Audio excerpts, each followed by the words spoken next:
We do have effective programs that have been proven to work. And we can ask, what is the rate of return on the investment?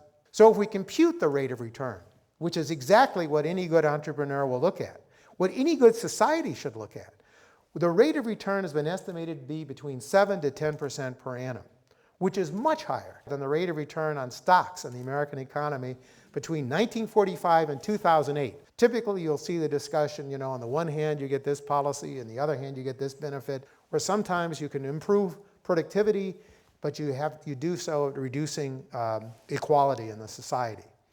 This policy tackles inequality. That's its goal. At the same time, it promotes productivity.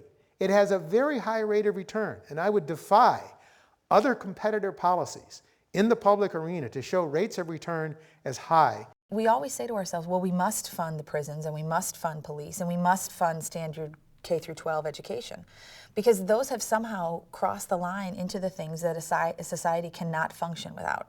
The question is, can we function without a fully developed, socially and emotionally talented workforce? It's no different from if we don't invest in roads and bridges.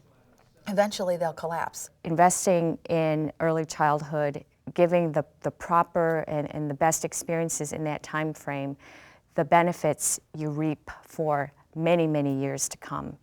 And as a business leader, that investment is critical to develop the talent and the skills that we need as a company to succeed as well.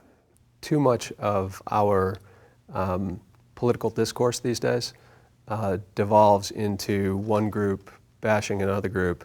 One group is derided as hard-hearted and the other group is derided as soft-headed.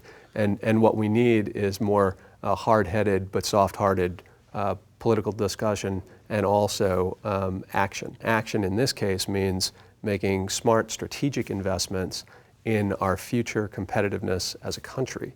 And early childhood is perhaps the strongest investment that we could make on just a raw return on investment basis.